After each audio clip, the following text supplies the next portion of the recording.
Okay, now I think it's working properly. Just let me know in the chat if it's working properly. I think it is. All the little buttons are green and everywhere. Everywhere it's looking good. So that's great. Ladies and gentlemen, I really, really appreciate you being here. Welcome to... I don't wanna wait.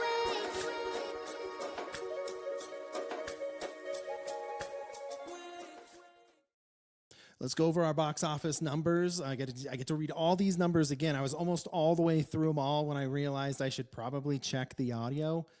Thank goodness I checked the audio and I wasn't halfway through my frickin' show. Let me just make sure here. Oh, that's fantastic. That's embarrassing. Being back. Okay, box office figures. Weapons. It's opening weekend this weekend. It's a 42.5 million domestic opening with a 70 million global debut. Its budget was originally 38 million. That's money in the bank. Freakier Friday is its opening weekend. It's 29 million domestic opening with a 44.5 million global debut. Its budget is 42 million. Money in the bank. Sketch, which is the Angel Studio horror kids comedy or something. I have no interest in seeing this. I don't think Angel Studio really does anything good. It's opening 2.5 million over a 3-day domestic, 5 million since opening on Wednesday. Bad Guys 2 is in its second week with a 10.4 million domestic weekend, down 53% from last weekend, but they're still pulling in 43.4 million domestic total, 84 million globally. Its budget, 80 million. Naked Gun. Now, I can't wait to see this one. This one's going to be really good. I just watched the one with Liam Neeson just this last weekend. Absolutely loved it. As an adult, the jokes make way more sense. I saw it when I was a kid. Highly inappropriate for kids. It is in its second week. 8.4 million domestic weekend, down 50% from last weekend. But you've got newer movies opening, right? Weapons was a huge one this weekend. They have a $33 million domestic total with a 56.4 global. And it's only in its second week. Their budget was 42 million. Fantastic Four First Steps. It's in week 3. I went and saw it opening weekend. Fell asleep 3 times. It 15.5 million domestic weekend, down 60%. This is huge. It's down 60% from last weekend. It's only got a 230.4 million domestic total, a 434.2 million global. 500 million worldwide is looking the best case scenario for this movie right now. But the budget was 2 million, so they've made money, right? And I'll have a review of this movie later. Superman is in week 5. It's a 7.8 million domestic weekend, which is down 43% from last weekend. It's a 331.2 million domestic total with a 578 million global. This is their new, what is it, like their highest grossing, right? Superman, I think. It just passed Batman versus Superman domestically. Its budget was only 225 million. So they made double their money, which is great. Jurassic World Rebirth is in its sixth week. Is a 4.7 million domestic weekend, down 46% from last weekend. It's a 326.8 million domestic total with an 800 million global. Its budget was only 808 million. I have a review for that coming up here in a minute. And F1, by far my favorite movie of the summer. Top Gun with wheels. It is in its 7th week. And this is how long movies should be in the theater, by the way. 2.8 million domestic weekend, down 32% from last weekend. They have a 178.6 million domestic total, but a 506 million plus global. Their budget was 200 million. They're looking to be the rival for the biggest, not the biggest, but they're rivaling Superman right now, which I don't think they're going to beat Superman, but they did really, really well. And then, yeah, I think that's it. That's it for the box office figures. Let's go on into film development. New Line is bringing back Bloodlines with co-writer Laurie Evans Taylor for the next Final Destination after the last film's record-breaking run. I just think those Final Destination movies, like the first one was really, really great, but how many more times can you just watch individuals not get killed? I don't know. I mean, kudos to the writers for coming up with creative ways to dodge death, but I mean, really, he's going to get us all in the end, right? Anyway, New Line has hired Ben Zazov. Some of these names, I apologize for brutalizing them, has hired Ben Zazov and Evan Turner to write Space Invaders, film based on the classic arcade video game. That's going to be interesting. I might like to see that one. I'm a big video game nerd. I spent majority of my last since Thursday playing Battlefield 6. Don't judge me. I'm a 47-year-old child. Vertical has picked up the North American rights for the sci-fi thriller Motherland, set for a September 12th, 2005 release. Christina Wiig will star with Jonah Hill in Warner Brothers comedy Cut Off. The pick, which is being co-written by Ezra Wood, follows two rich siblings who are cut off from their parents and is set for July 17th, 2026. Pedro Pascal is in talks to star in Tony Gilroy's Behemoth for Searchlight, set to film this fall in Los Angeles. Netflix is developing an action comedy, The Leading Man, with Kevin Hart and John Cena to star and produce. And this is based on the comic book series from Jeremy Hahn and B. Clay Moore. I'm actually really excited to see this. I think I haven't been a John Cena fan, but he's growing on me. Don't judge me. TV development. Apple Plus is developing developing an A24 untitled series exploring female identity and modern motherhood with Emily Ratajkowski, Stephanie Danler, and Lena Dunham. Netflix has renewed One Piece for season 3. I'm seeing this One Piece stuff everywhere. I have to check this out. I just went to the Lego store with my kids this weekend, and they had a whole One Piece pirate ship, and I wanted to waste money on that, but I didn't. I wasted money on the giant Star Wars thing behind me right there. Yellow Jackets showrunner Jonathan Lisco inks a multi-year deal with HBO. John Malkovich and Ayo Edebiri, I apologize, reunite in Apple TV Plus rom-com The Prodigies.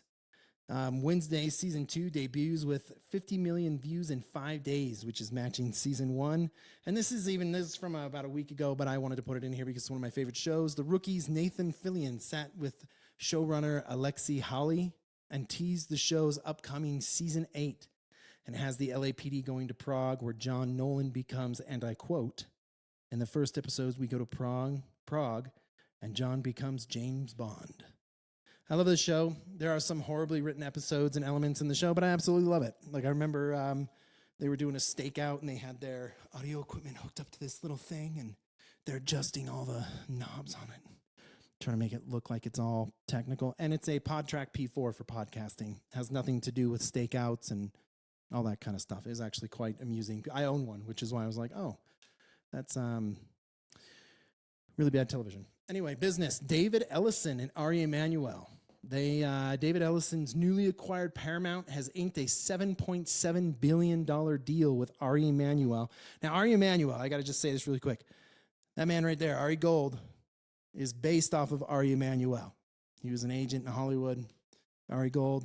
Just go in if you don't know what that scene's from. It's Ari Gold going into the agency to shoot his little paintball gun and fire people. Look it up. Just type in Ari Gold paintball gun. Anyway, $7.7 billion with Ari Emanuel's TKO Group, which is the parent company of UFC and WWE. Paramount will now be the exclusive streamer for the US-based UFC events for 7 years. Now, I did read that Paramount is going to try and get those international rights, but I don't know. I didn't read too much up on it. I don't really watch UFC, but hey, more power to them. I love it. Staying in America. AMC Entertainment. This one got me really excited because I like streaming. I like all that kind of stuff. And I like it when it gets to the streaming platforms and all that, all the movies and TV shows. But I'll be honest, I like going to the movie more than I like anything else. So AMC, their quarter two profits came out and they made 1.4 billion, which is up 35.6 from last year. So, and then what is it? 62.8 million in attendance, right? That's up 25.6% global and 29% in the United States, which jacked its stock up by 10%, which I think is really, really good because we got to get more people into the seats in theaters, right? We got to keep, like, F1's doing it great. They're in their 7th week in the theater, and they're still not going to be pulling it out. The digital release doesn't even come out until maybe the end of August or middle September. I don't know. I just know that it's still in the theater and it's still making money, and this is how we need to be doing movie releases. And I love that AMC's turned a profit. Fran Drescher will not seek re-election to the as the SAG-AFTRA president. Now, if you followed anything over the last, a couple years, she was huge in the negotiations during the strikes a few years ago that affected a lot of people that are working in the industry. I think she's great. She did a really great job. Anyway, we got Sean Astin, right, from the Lord of the Rings, and I got to do a little part with Sean Astin where in Bigger Than the Sky, which was a movie that it was not that good, but you should still go check it out. Anyway, Sean Astin and Chuck Slavin are entering the race for the presidency of the SAG-AFTRA. The Writers Guild has kicked out 2 of its celebrated showrunners, writers Patrick Chang-wook from Old Boy and Don McKellar were expelled from the union for writing on HBO's The Sympathizer during the 2023 strike. Now, this blocks them from working with Disney, Netflix, HBO, and any of the other major studios. The WGA also suspended Anthony Capriano. I need to learn these names before I do the show. I know, just give me a rest. Or give me a break, let it rest, whatever. Anyway, until 2026. This comes after the WGA disciplined 7 other writers early in 2025. And now the WGA, right, the Writers Guild of America, is now making all punishments public as the industry heads towards the new 2026 contract negotiations. So, yeah, that's it for the industry news and all that kind of stuff. Now we're just going to go into something that I saw it, so you don't have to. I have a whole stinger for this and everything, but I didn't get it uploaded. I got to work on it a little bit more. But this is I saw it, so you don't have to. And with these movies being in the theater over the summertime, I just wanted to do all the summer movies. I'm going to do Naked Gun here soon. We've got Nobody 2 coming out soon. This actually comes out Friday, so I'll do those as well in the upcoming weeks. Yeah, so let's start, right? Fantastic Four, First Steps, right? This is a Marvel Comic Universe movie. And here's what it's about. Forced to balance their roles as heroes with the strength of their family bond, the Fantastic Four must defend Earth from a ravenous space god called Galactus and his enigmatic herald, the Silver Surfer. All right, here's my thoughts. Well, the set design, I'm going to fix my audio here. It's being a little stupid. There we go.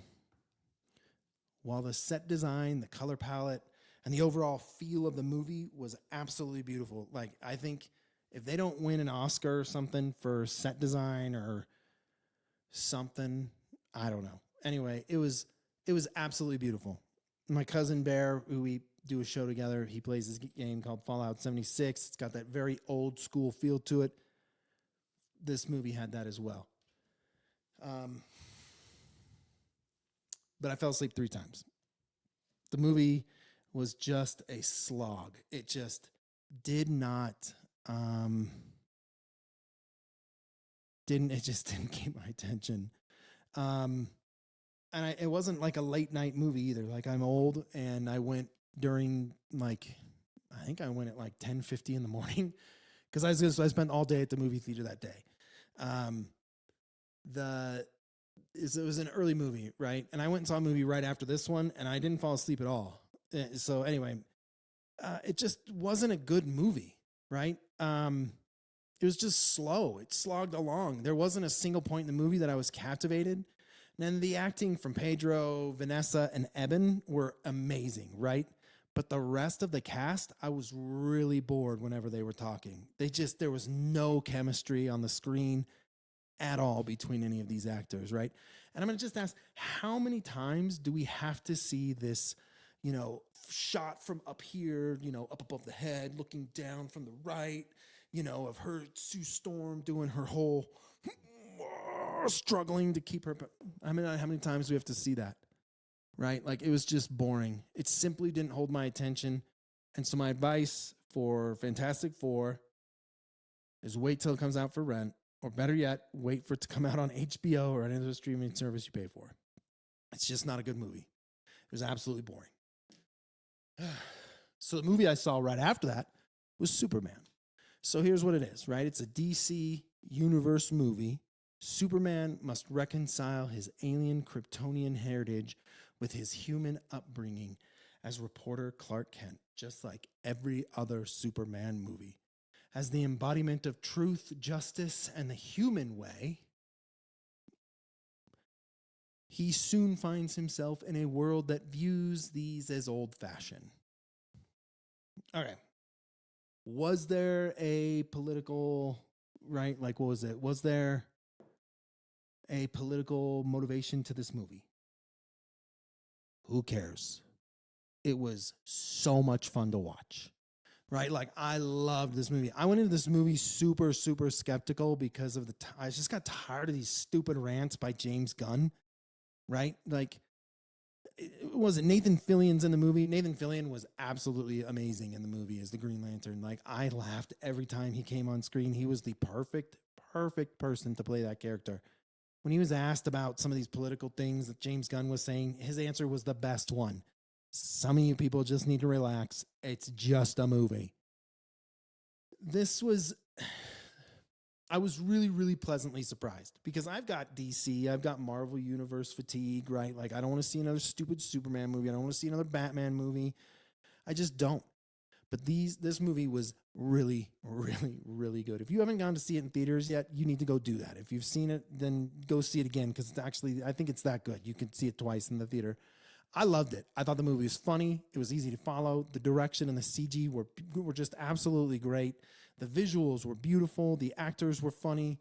There was chemistry between every one of the actors. Not one actor made me want to cringe or stop watching the movie. It was really, really well written. The country bumpkins, right? Like his parents, like being the dumb country people.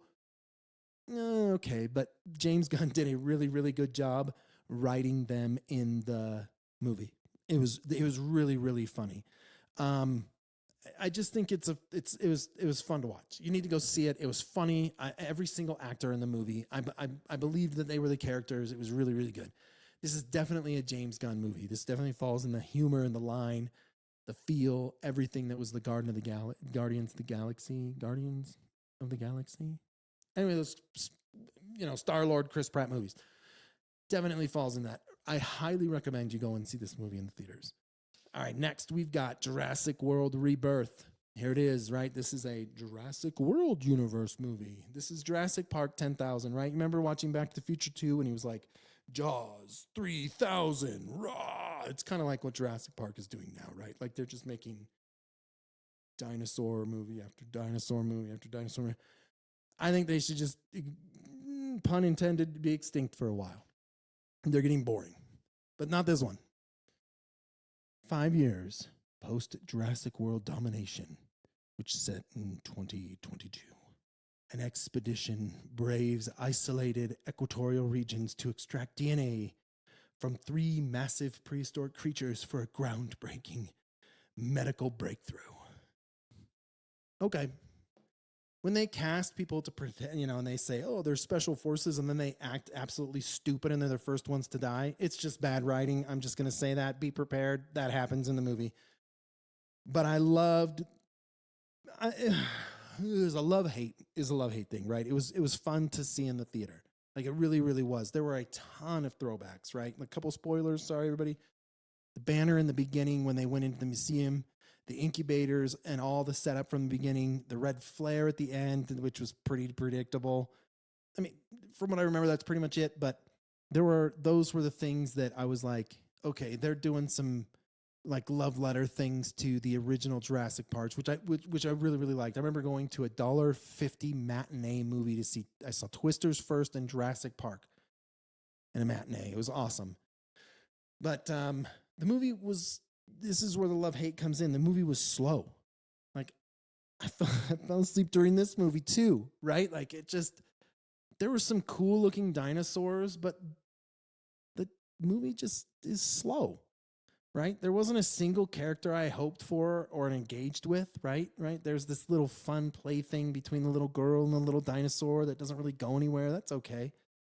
Scarlett, while she was awesome on screen, her counterparts, like I said, the Spec Op teams, were highly unbelievable. Their lines were cheesy, right alongside their horrible acting, right? Like, whoever they hired to write military people, they should never write military people again.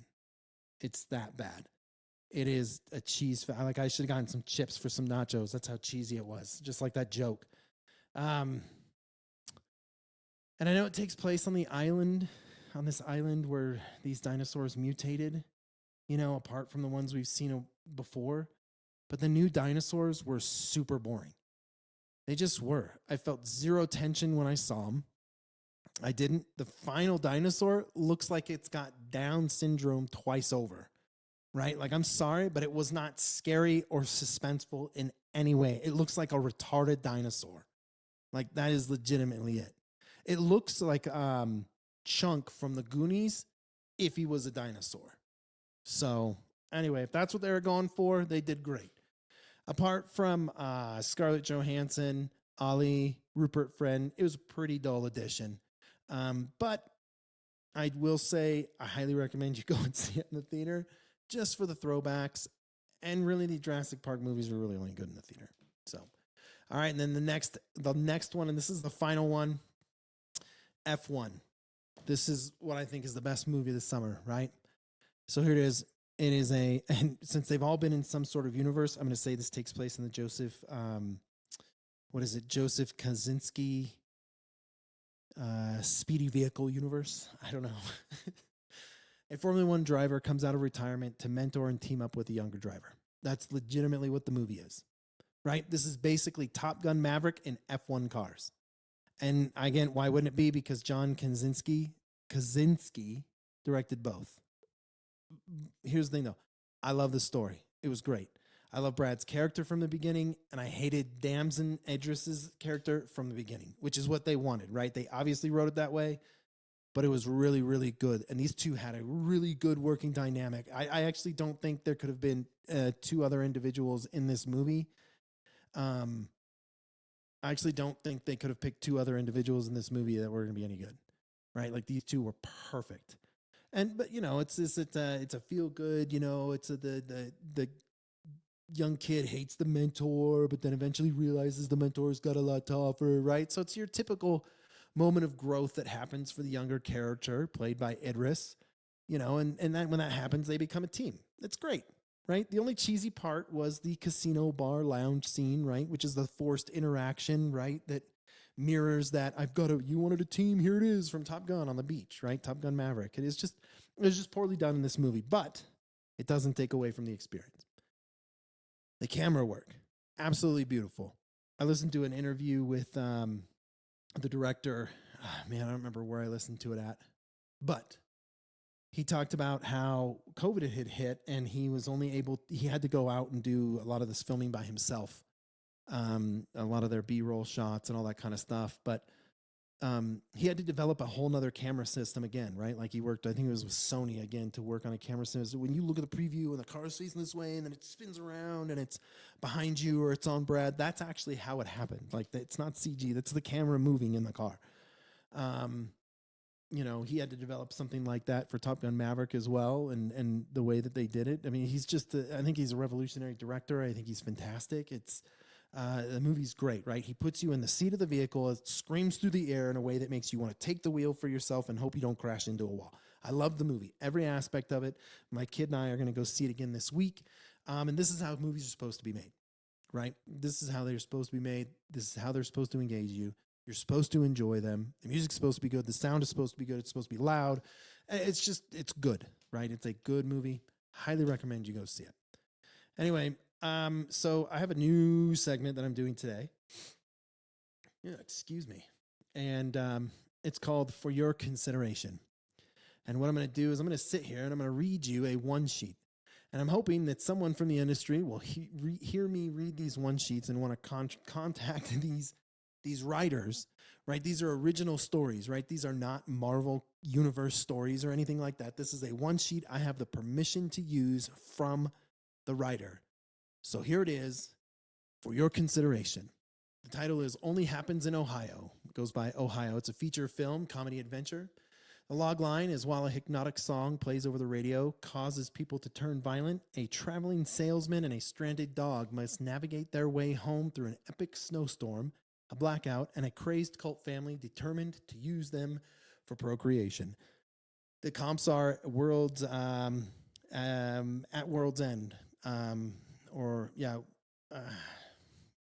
I read this one, and it was like I pictured Simon Pegg and Nick Frost in this film. It was absolutely hilarious. There were a lot of laugh out loud moments.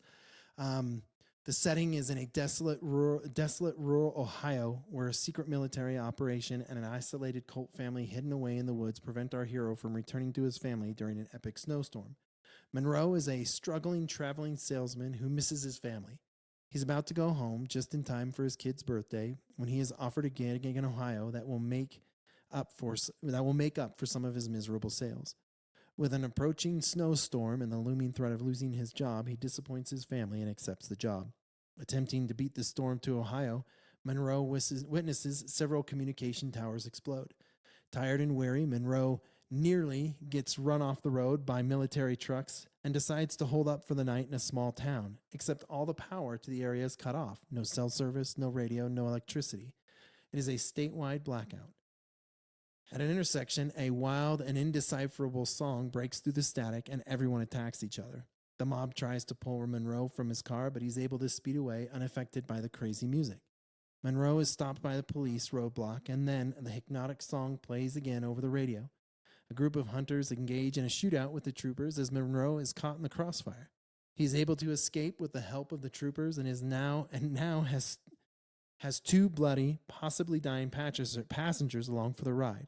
And then a black dog crosses the road. Monroe swerves right into a tree. Monroe wakes up to find both troopers dead and his car totaled. The storm has passed, leaving the mountain of snow in its wake. A coyote nearly has him for breakfast, but the dog that caused the accident races to scare the hungry scavenger away. Monroe uses the contents of his fully packed car and readies himself for a cold, long journey as him and his new furry friend must navigate their way home on foot. The two wandering souls find a highway and a police car manned by Officer Derwin. This is the Nick Frost character. Monroe as the one I pictured played by Simon Pegg, but this is Derwin, absolutely hilarious, by Nick Frost. Two wandering souls find a highway and a police car manned by Officer Derwin, who is seemingly not a real cop. He's actually a fry cook. Monroe and the dog get a ride only to find out Derwin has a surprise in his trunk. He's tied up his boss, who's dressed up like a dog. He tied his fry cook boss up and then shoved him in the trunk, and then he gets a suit. It's actually really funny when you read it. It'd be hilarious on screen. When Derwin stops the car, his boss runs away, and as Derwin chases Monroe, they run smack dab in the hunters, and Derwin easily takes them all out. In a hot pursuit of his new prey, Derwin chases Monroe over a frozen lake onto a property of a family lost in time, hidden and avoiding the outside world. The family takes both men captive and plans to use Monroe to help their daughter breed while they plan on eating Derwin for dinner. With the help of his four-legged friend, Monroe and Derwin are able to escape, and this new chase takes Monroe and his friends to a military camp where they discovered that the military is the cause for the blackout and is testing a new weapon, the hypnotic song, but only on Ohioans. Monroe is not out of the woods yet. The family and the hot-to-trot daughter track them to the camp and engage in a shootout. Monroe uses the hypnotic music again in both parties, and the entire camp go bonkers. Monroe and the dog steal a military truck and escape while everyone else tears each other apart. Back home, Monroe's wife gets a call from the police. They pick up Monroe in a stolen military truck with no idea and proof of what happened in Ohio. When they get home, Monroe tries to explain what happened to them, and then that same song plays over the radio, causing Monroe and his wife to attack each other. And that is Ohio for your consideration. That this, like I said, the screenplay is absolutely hilarious. If you'd like to get a hold of the author, his name's Jason Catron. Feel free to reach out to me. I'll put my information down in the show notes. Go ahead, feel free to email me. I'll put you in touch with the writer. The movie is absolutely, it's just a good, fun comedy. Anyway, we've got upcoming movies. Nobody 2 comes out this Friday. As suburban dad Hutch Mansell, a former lethal assassin, is pulled back into his violent past after thwarting a home invasion, setting off a chain of events that unravels secrets about his wife Becca's past and his own.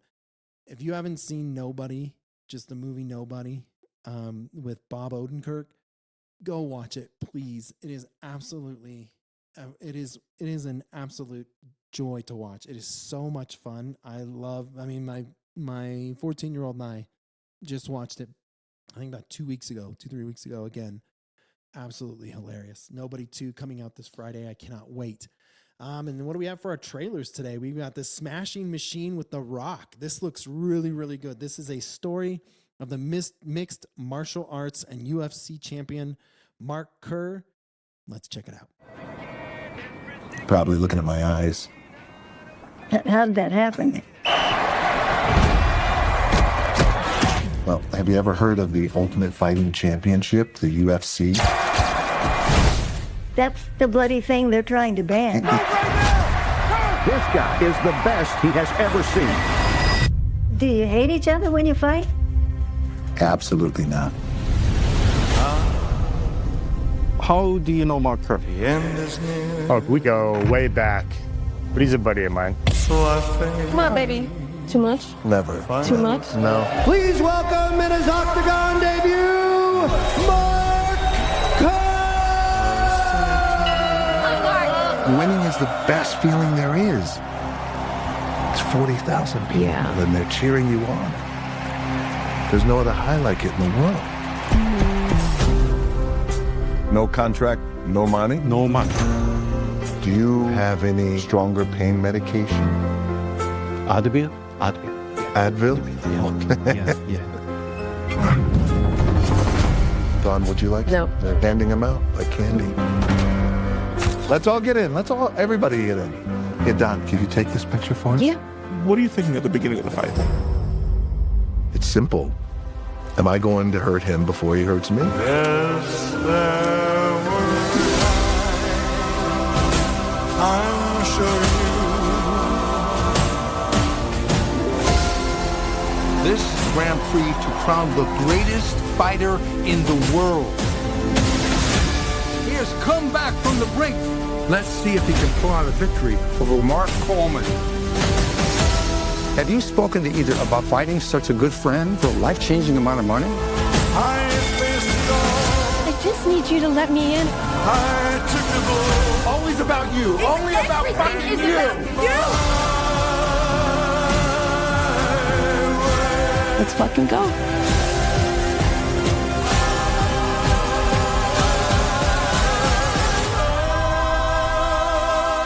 Big strong man, I love I think he wants your autograph. Sure, no problem. No fighting. That movie looks absolutely phenomenal. I cannot wait to see this. I'm going to be going opening weekend to see that one. Definitely have a review for you guys here on the rundown. It just looks really, really good. The Rock looks really good. From what I'm hearing, it's one of his best movies he's ever made. So, what else we got? The Running Man. Now, I'm a big, oh man, what's the guy's name? I can never remember his name. He's from Top Gun. I was in Twisters. It was Glenn, something like that. I can't remember. Anyway, my kids get like, how can you not remember his name? You talk about him all the time. I think he's one of the best actors that we have right now in LA, in Hollywood, in the industry.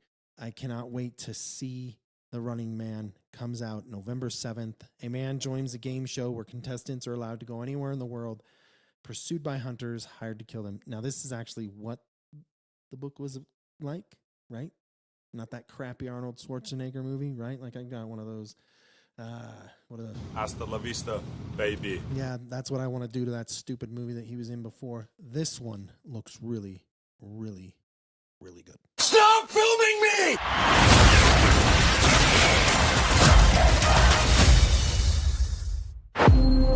Ben Richards, 35, married, one child, in medical crisis. We need money for a doctor now. Ben, watch yourself. Employment status, blacklisted. But there's still a way out for you. It's the biggest show in the country. Bloodlust is our birthright! Set it free! Welcome to the Running Man! People on these games never come back. I'm not trying to get myself killed, so kiss my ass twice. Right there is why you can win this game. The rules are simple. Survive 30 days with the entire nation hunting you down. And get your family out of Slumside for good. I'm gonna come back here and burn this building down. I promise. That's the spirit. This is America, goddammit! And we don't put up with no bullshit! Yes! Hunt him down!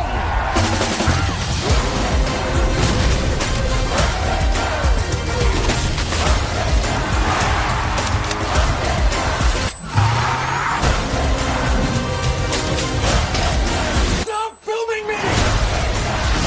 Have you ever wondered if this game is rigged? Guess we'll find out.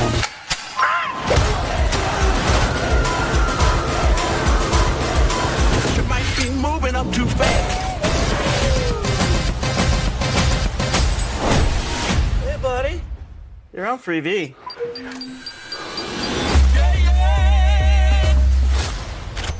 You better run! I got a grenade! Back at you.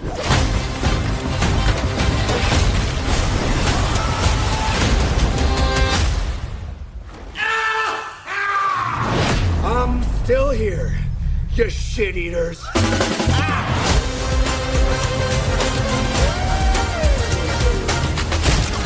Hey, big boys!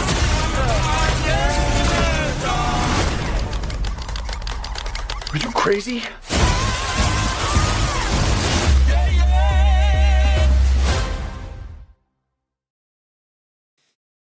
Surprise, motherfucker. I cannot wait to see that movie. Edgar Wright, that's the guy, he works with Simon Pegg, Nick Frost. That's the guy we wanted to get to direct Ohio when we were going after trying to sell and produce the movie.